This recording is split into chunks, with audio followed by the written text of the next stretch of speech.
Good morning, everyone, and welcome to the 11:11 a.m. Fireside Chat on this windy Monday, March 28th, 2022.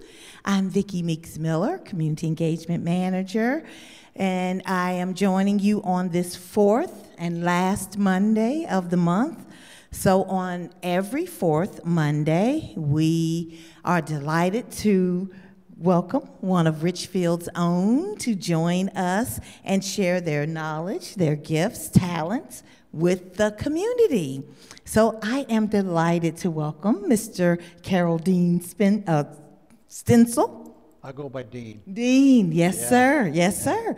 A resident of Lake Retreat, here to share information about our co-inhabitants of this campus, the birds and the fowl alike. Dean was so kind to provide information on bird feeding and other important details at the last town hall meeting. So we are happy to have him join us today to expound on the subject. Welcome, Dean.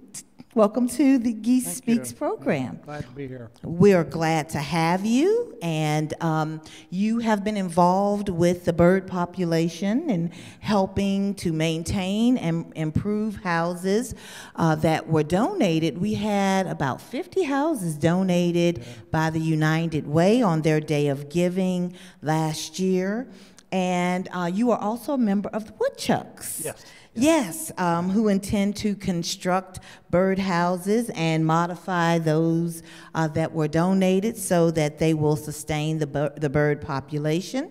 And when we were working with United Way, I learned that birds are very particular about their homes, just as we are, right? Yes.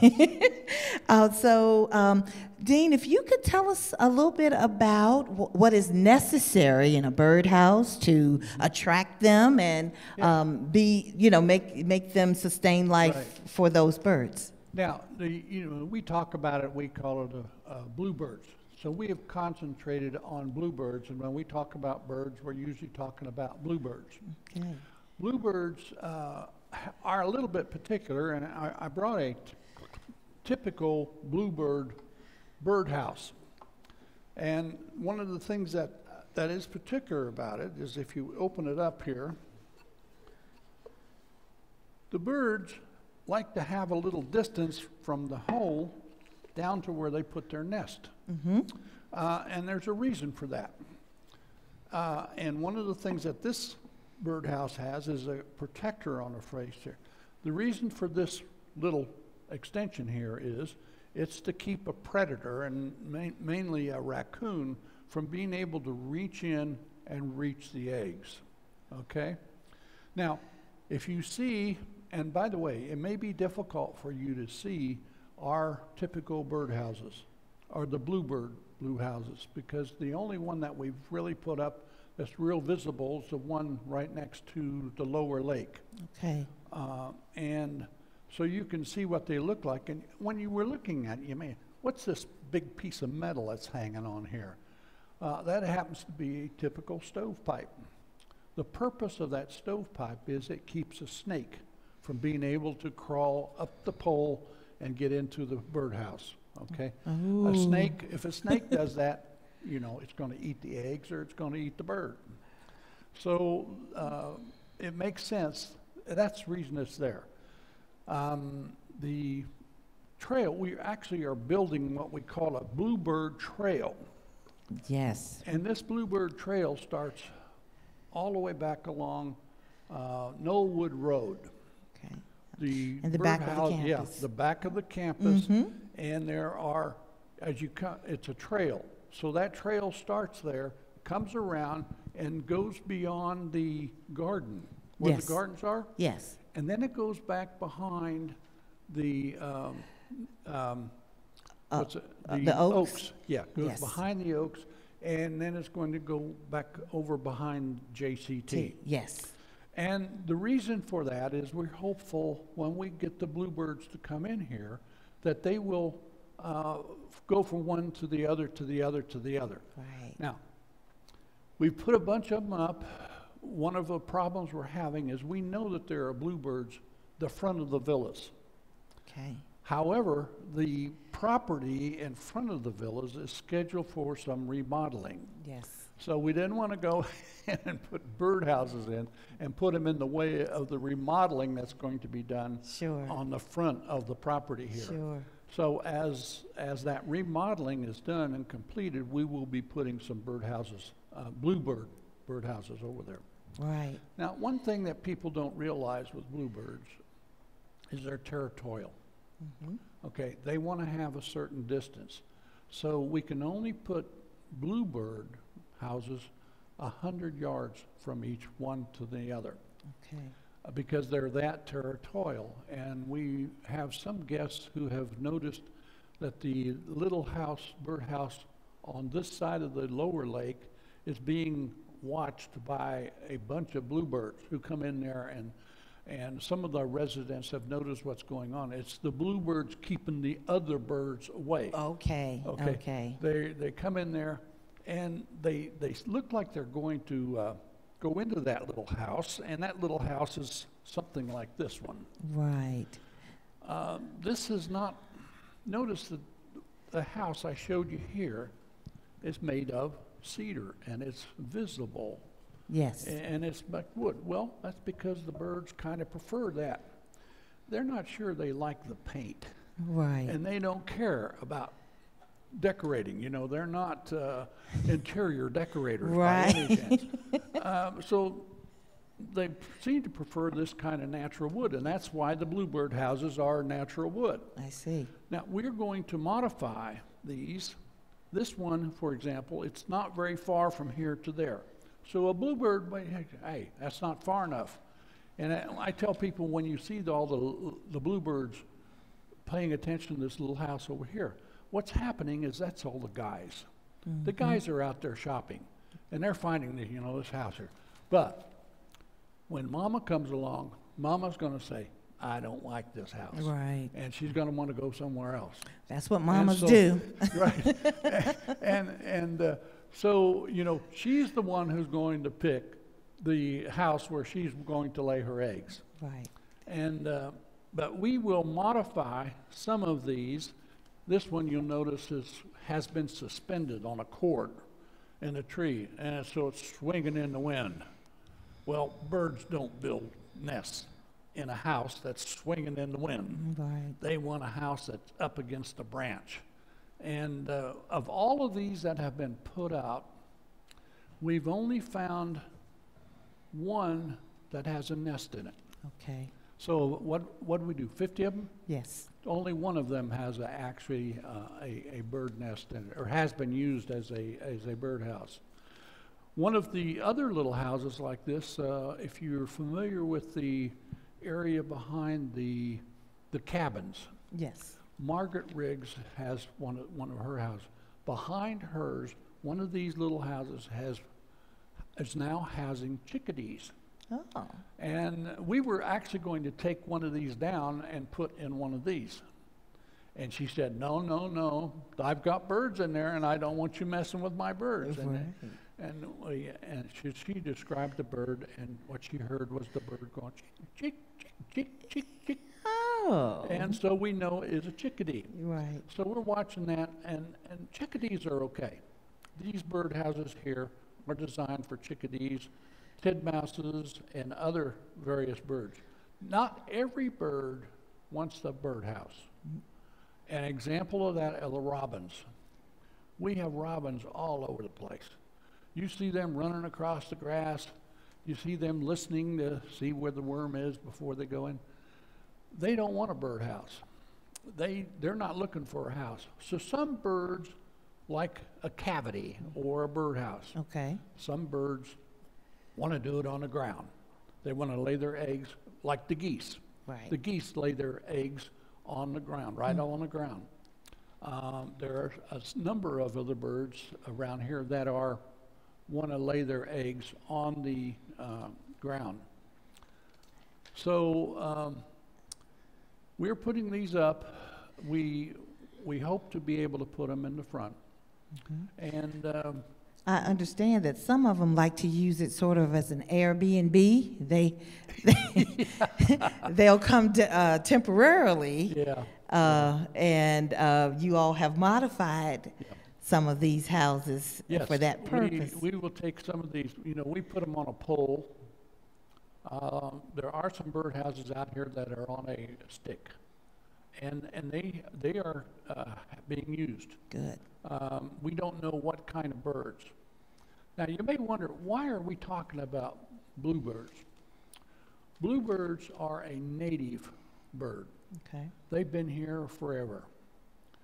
But when we Europeans came over here, we brought birds from our home country. So we brought in English sparrows, we brought in starlings. Well, the starlings and the sparrows are they quickly populate. Mm-hmm. And they are, because birds are very territorial, they have kind of run the bluebird out of the picture. Okay. So that's why there are things like bluebird trails. Golf courses are one of those places where they love to put up bluebirds. Mm-hmm. And I think if you go around to the golf courses that here locally, you'll find some of them have bluebird trails. Right. And so that is encouraging the bluebird to return, trying to overcome this overpopulation of sparrows and starlings. And you know, the starlings, when you see one, you see 100. Mm-hmm. You know, they're very popular. The sparrows are kind of that way too. They're everywhere. So that's why we concentrate on the bluebirds. We hope to develop a very healthy population of bluebirds here. And we will, when we get into the workshop, we woodchucks aren't able to get in there right now because it's being modified. We will make some more of these, and we will put more bluebirds out. So that's kind of, by the way, if you're interested in the bluebirds, there are a group of about 8 or 9 of us, and we come from all the buildings around here. We have somebody from each and every building that is on this campus that is interested in bluebirds, and you're going to see us walking around here opening them up. We'll go up there and we're keeping records. Okay, we'll check this and say, oh, no, but then one day we'll see a nest in there. Sure. So we'll make a record. We'll keep a record of how productive this birdhouse is. Right. And there may be more than one time. You know, they may have more than one laying session. So we'll keep those records. So you're going to see our people going around looking in these birdhouses or opening them up and seeing, are they being used? For example, this little house here, you can open them up and check what's in there. Now you modified this one. No, it's not modified yet. The door here was always there? No, all of those that were put up by the United Way are accessible. Okay, good. And it's usually on the side like this. Okay. And what we have found, mostly what we find is that these, when we look in there, we find the birds have been there for the winter. Okay. Okay, we see bird droppings, we don't see any nesting material, Sure. which tells us it wasn't an acceptable birdhouse, right? Right. We, in one area, we had, I think there were 12 birdhouses hanging from the trees. It was like Easter egg hunting. There was a birdhouse on every branch that was hanging down had a birdhouse on it. They weren't being used. We've taken them down, and we're going to modify them. This one is probably going to end up on a pole similar to this one. Okay. We may modify it. We may, it depends what we see. We'll be watching. We'll be keeping track of what's going on, and we'll try to be productive in bringing more birds, and particularly bluebirds. Wow, that's going to be interesting to have those records. So, Yeah. We got some Yeah. scientific data Yeah. to back up the work that's being done, Right. which is awesome. And you'll see the people walking around checking these, and you can actually look into the birdhouse and try not to disturb mother bird too much. Mm-hmm. But we'll be doing that, and you'll see our team out there doing this all over the campus. Now, one thing that you talked about during the town hall meeting was the Yeah. feeding of Yes. the birds Yeah. and the particular type of feed that we is best. we noticed there are quite a number of bird feeders. And I see bird feeders that are that big around, that tall, but it's empty. And it's obviously nobody's taking care of it. If you are going to have a bluebird feeder or a bird feeder period, it must be cared for. In other words, at the end of the season, and right now we're kind of approaching the end of the season, you really don't need to feed the birds right now during the summer, because nature provides Plenty of. that's why they're here. That's why we have birds on this campus, is because we have a natural feeding environment that and Shirley, of course, you know, she does a fantastic job of putting various plants out here. And one of the things that she looks at is she puts plants out here that would attract butterflies and birds. So we really don't need to feed the birds in the summertime. But come this fall, we need to restock those bird feeders, and we need to clean them up before we put new bird seed in it. And when you buy bird seed, I'm opposed to this little black or this little red seed. It's called Milo. The birds don't really eat it. Okay. It ends up on the ground and it becomes a plant. And so if you want to feed birds, unless you are buying a specific bird seed for a specific birds, and there are some birds that require a specific seed. The most popular seed that you can feed to birds is the black oil sunflower. All animals, all the birds will eat that. Okay. And now, that means you're going to get cracked sunflower seeds on the ground, but the lawnmower will take care of it. Right. So I hope that folks will, when you get around to feeding your birds this fall, that you will use that kind of seed. The preference is black oil sunflower. Now, I also see, if you've got a bird feeder, you're probably entertaining the squirrels. Squirrels are a pest, as are bears. If there are bears in the neighborhood or in the campus, then there probably will be. Because what happens is the bears, they live up in the mountains, they spend their winter up there, and then they come out of their den, and they usually have 1, 2, or 3 little cubs with them, right? Right. And they come down off the mountain, and they come down here, they bring the young ones down, and then, believe it or not, they abandon them. Mama goes back up on the mountain back where she lives. And the idea is that the little one is supposed to learn how to cope Fend with for the themselves. life down here. So they become a nuisance, and they love to tear in bluebird or bird feeders. They destroy them, absolutely destroy them. So when that happens, if we have bears around here, we're obviously going to tell everybody, hey, we got bears. You need to pick up your bird feeder. Right, put and them get away. it out of there. and wait till the bears are gone. They won't stay for long, forever.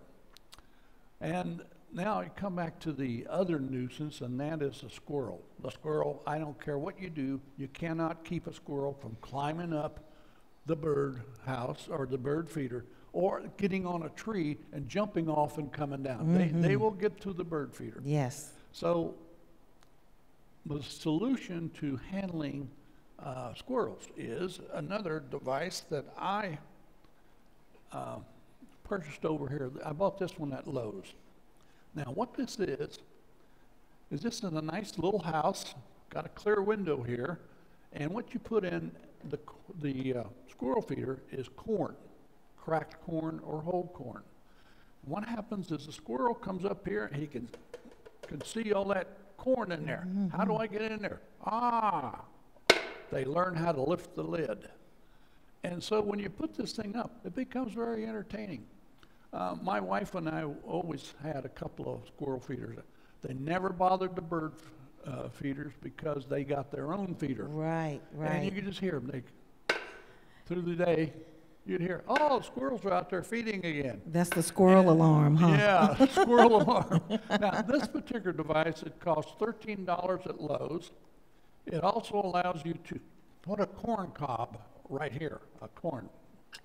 I particularly didn't use that feature. It has an opening here for other creatures to get in there too. For example, one of the things I watched is the squirrels would be out there feeding, and the crows would come over and they would look and see what's going on, trying to figure out how in the world those squirrels were getting that feed. Mm-hmm. Some of the crows would figure out how to lift this up and go in and get corn. They'd actually go down in and get it. Oh, yeah.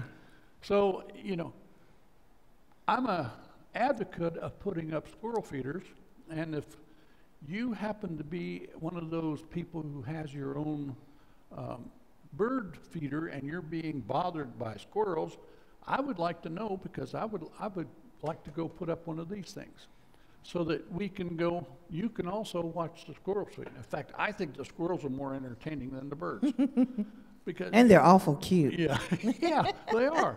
And so it becomes, I think, more interesting watching squirrels feed than it is birds, Mm-hmm. And you can always, when you hear this, they're out there. There's the alarm clock. Yeah. That may be troublesome, but we're not going to put them that close to them. So, at any rate, Wow. I'd love to hear about people who would want to put one of these up. Sure. If you have a bird feeder that's being watched by a squirrel or more than one, I would love to, if you call me, we'll go put one of these things up. Right. And Or you could call me. Yeah. My number is 540-380-6526, and I'll pass that information on over to Mr. Dean, and he can help you and get you something interesting to watch Yes. in your yard. So I'm interested in how you became so knowledgeable on all things birds. Well, my wife and I operated a small farm Okay. about 10 years ago, and I grew up on a farm in western Kansas, and we didn't have any squirrel problems there. we had coyote problems. Ooh. But my wife and I, when we first retired from DuPont, moved to Lexington, Virginia, Okay. and we had a small farm, about a total of 9 acres. We ran cattle there. Well, we got interested in, obviously we wanted to feed the birds, right? Well, we discovered, all the squirrels. And so we learned how to keep the squirrels away from the bird feeders by just feeding the squirrels. And they were, as I said, they're very entertaining. And so then we also learned about bluebirds and how to, I first bluebird house I put in, the snake got, because I didn't know about how to keep the snakes away.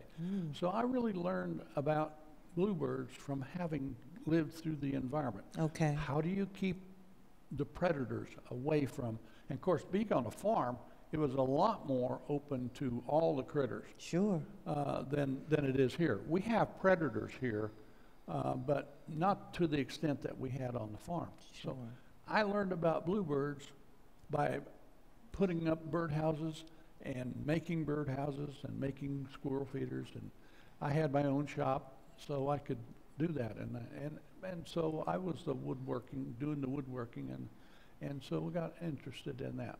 And we just enjoyed the creatures, Right. Part of living in the country, even here in this country, is, as you all realize, watching the geese out here is absolutely entertaining. They own the place. Right. If you try to drive down the road, you'll find that out. They get in your way. They don't care about you. They take their sweet time crossing. and it's just fun watching the season. You know, we know right now they're all getting ready to nest. They're pairing off. Oh, yes. They're always in twosomes going around here. And very territorial this time. And I got chased by one. Chase. Just got out the car, and I guess I was too close to something. Yeah. And it was I'm still traumatized. Yeah. And that happens because they're just right over here on the river. We're not that far from the river. Sure. And they actually live on the river, and they sometimes come over here and let us enjoy them. Right. But when you encounter a goose that's fresh off the river, hadn't lived here and hadn't gotten used to us people, they'll chase after us. That must have been the one that encountered me. Yeah. Oh, wow. He was new. I was new to the community, and so was he. Yeah. Who's this over here bothering me, you know? Exactly. I tell you, the ecology, the ecosystem is so interesting. Yeah. And, you know, that is, you know, we're not the only inhabitants. And so we have to learn to live together. And that's a great lesson. And that's a good thing that this organization, Richfield, has adapted the goose. They live with the goose. They know they're here. Oh, yeah. They make a mess on the sidewalks. Yeah. But, you know, you learn to walk. When you walk, you look down on Look the ground. where you going. Yeah, and every now and then you have to clean it off. But there's an appreciation, yeah. you know, for the life here at Richfield, all amongst all us. creatures. Yes, I agree with that. And also, my quote from the Jar of Awesomeness today, after I thought it was cute, but then after I thought about it, I said, Dean might get after me for it because it may not be appropriate, but I thought it put things in perspective. And it states, when life gives you crumbs, feed the birds. Yeah. However, is it appropriate to feed them crumbs? Yes. Okay. Yes, yeah. Okay. I didn't run afoul. No. Ba-dum-ba-dum. Hey, you know, unfortunately, they'll eat anything. Right. People who smoke cigarettes, you know, sometimes like to peel the cigarette and try to feed them tobacco. Well, they don't. They're not crazy about tobacco, but Right. But yeah, crumbs. Okay. Yeah, you know, because sometimes that's what we have, and there's a purpose for everything, can be a purpose for everything. Right.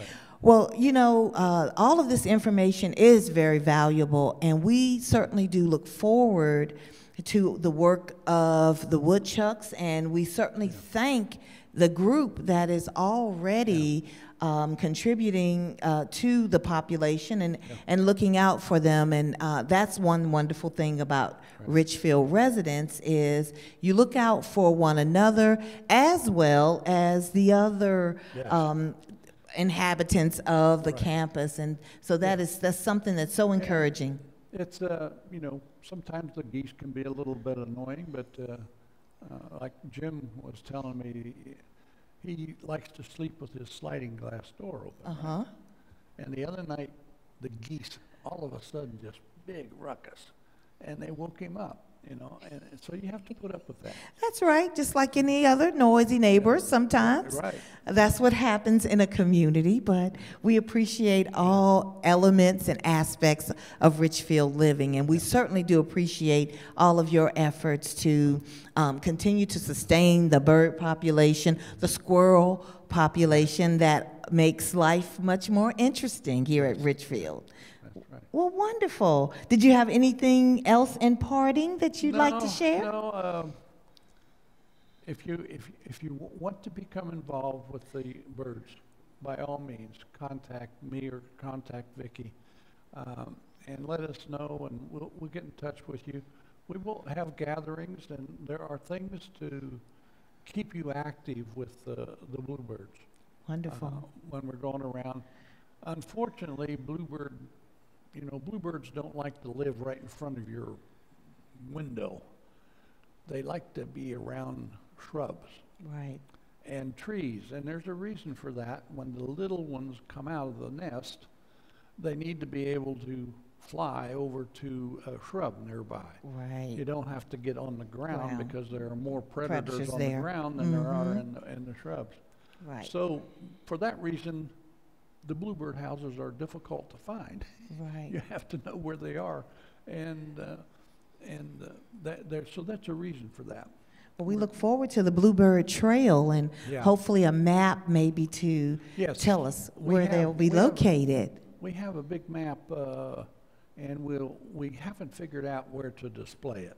Wonderful. But we will be doing that. Definitely. Yeah. Well, we can definitely put that information up on Well Nested, as well as information about the birding club, if you will, here. And by the way, I've made contact with the Roanoke Valley Birding Association and invited them to come to Richfield and see all of the wonderful things that Richfield offers the bird population. So hopefully that will be happening soon as well. Right, and we could use a little advice sometimes. We have to learn about how to do it too. Sure, and you can maybe provide them with some advice as well. Right. So. And one of our members, Alan, has been working on bluebird trails. So he is a valuable resource to us. Awesome. I like to remember Mike Mayer, because he was the one that got us started. I always refer to Mike as a bluebird whisperer. Mike went out here and bought a bluebird house and put it up on his deck in the villas. And within an hour, it had bluebirds all over it. Right. And so some of us have that knack. Right. We can attract bluebirds and have a relationship with them. We seem to understand what needs to be done to attract them. So we miss Mike. Definitely. In more ways than one. Yes. And, that is what Geese Speaks is all about, is everyone has gifts and talents and aptitudes and knowledge, and we would love for you to share such with the community, just as Dean is doing today. So if you're interested in being a presenter it's not a presenter, we just sit here and chat just like we're doing today, but we'd love to have you come and share your wisdom and your talents and your gifts during Geese Speaks, which happens every fourth Monday of the month right here on the 11:11 a.m. Fireside Chat. We have so many gifted and knowledgeable residents here. Each and every one of us has a gift, and we'd love for you to share it with us here on Geese Speaks. We certainly thank you for joining us today and providing this wealth of knowledge that is so important, and I'd like for you to come back perhaps in the fall, because at that time we'll be in a different season and we'll talk more about bird feeders, Yes, and at that time. What we need to do, yes. Sure, so you have an open invitation to join me again. So do all of you, and we certainly do appreciate your time and knowledge today. And I would like to have some feedback, because I'd dearly love to go put this up somewhere. Yes, so please be sure. Yeah. So if somebody will contact you and say, hey, I have an excellent place. I got these silly squirrels bothering me. That's right. And we'd love to be able to go put one of these things up. So be sure to contact me or Dean. He is present in the Answer Cafe usually, so don't wait too long, because somebody might beat you to the punch and grab him down in the Answer. So give me a call. Once again, my number is 540-380-6526. So don't miss a moment of squirrel fun.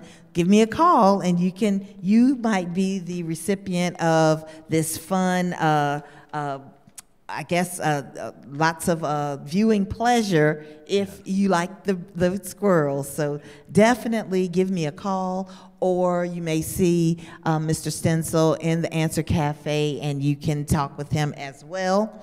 I just wanted to remind everyone that today at 1:00 p.m. in the Roost 52 will be the monthly birthday celebration. So those who are celebrating March birthdays are welcome to join others who are celebrating in the Roost 52 at 1 p.m. and those who'd like to celebrate with them.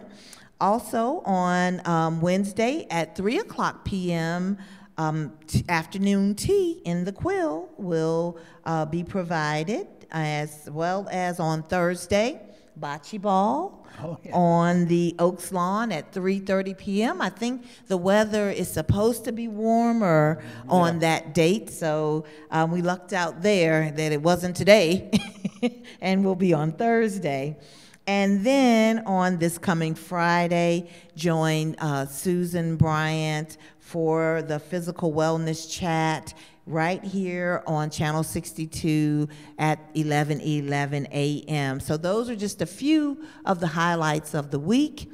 We certainly do ask you and encourage you to get out and enjoy the birdhouses as well as the other activities that are planned for the week. And I look forward to joining you here on Wednesday, where we will have a special guest as well, Mr. Alonzo Ward, who is our floor technician. So Richfield, once again, another thing that sets us apart, we have a special person that handles all of our floors, and he is very knowledgeable, so that you'll know who he is if you have a need.